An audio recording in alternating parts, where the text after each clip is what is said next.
Šodien izdomāju pamēģināt pavisam kaut ko jaunu, ko es pirms tam vēl nebiju mēģinājis. Un es pamēģināju distanču slēpes ar wingfoilu vai, latviski saucot, tas ir vēja spārns vai vienkārši spārns.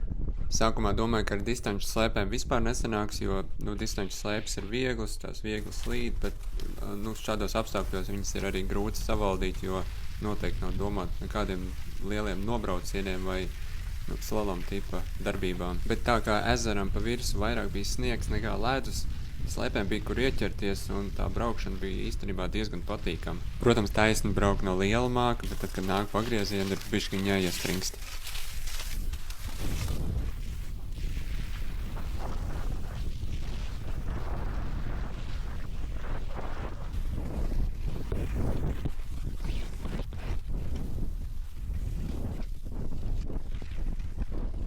Sapratu, ka nedaudz jāpalaiž kameru uz leju, jo baigi sāk ķerties gar vingu. Man pašam ir pieejami 2 vingi, 5,5 kvadrātmetri un 4,0. Un šeit es braucu ar šo te mazāko 4,0 un pilnīgi pietiek. Vējš bija apmēram 10-12 metru brāzmās.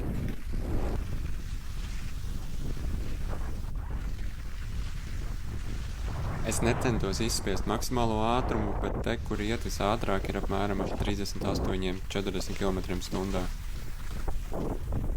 Un secinājums beigās noteikti ir tāds, ka šis sporta veids dara tādiem, kas grib mierīgi pabraukāt. Noteikti ir vajadzīgs sniegs, ne ledus, bet tie, kas vēlas jau kaut ko ekstrēmāku, tad noteikti vajag slalomas slēpes vai snowboard dēles, un tad var daudz vairāk izpausties.